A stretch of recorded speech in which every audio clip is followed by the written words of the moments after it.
Welcome to the Active Neutral YouTube channel. In this video, I'll explain my setup. Firstly, I installed the latest version of Linux Mint from linuxmint.com. Linux Mint is based on the Ubuntu long-term support release. Currently, the latest version of Linux Mint is 22.2, codename Zara, which is based on Ubuntu 24.04 LTS, codename Noble Numbat, whose standard support period ends at the end of May 2029, 5 years after it was released.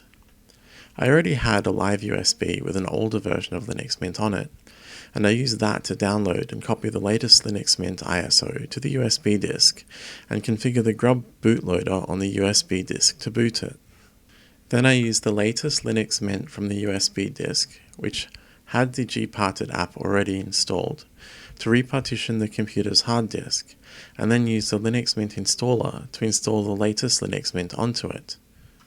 Then I installed OBS Studio using the Linux Mint software manager, but I needed a microphone. I realized I could use my Android phone's microphone. I installed Android Mic from the F-Droid repository. From the F-Droid website at f-droid.org, F-Droid is an installable catalog of FOSS, free and open source software, applications for the Android platform.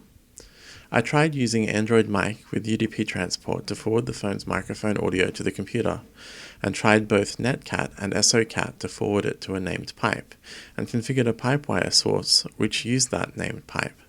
This sort of worked, a little bit, but the audio quality was terrible and had strange artifacts, so I tried another approach.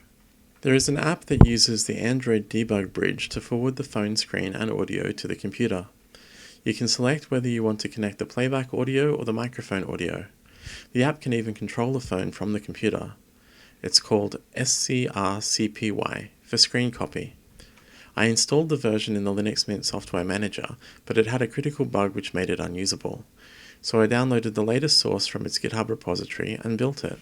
I repeatedly ran the build script and installed, using the Linux Mint software manager, whatever dependencies it said it needed until it built successfully.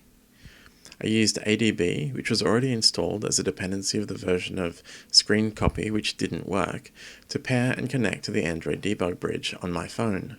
Then I used screen copy to get the screen and microphone audio from the phone to the computer. I used a Pipewire patch bay called Copper, spelled COPPWR, to connect the phone's microphone audio from the screen copy app to the OBS Studio microphone input. As you can see from the video of the patch bay, that didn't work, so I ended up using a Logitech USB microphone instead. Lastly, I found the QPrompt teleprompter app, so I can write a script and just read from it rather than trying to improvise. And that's my setup.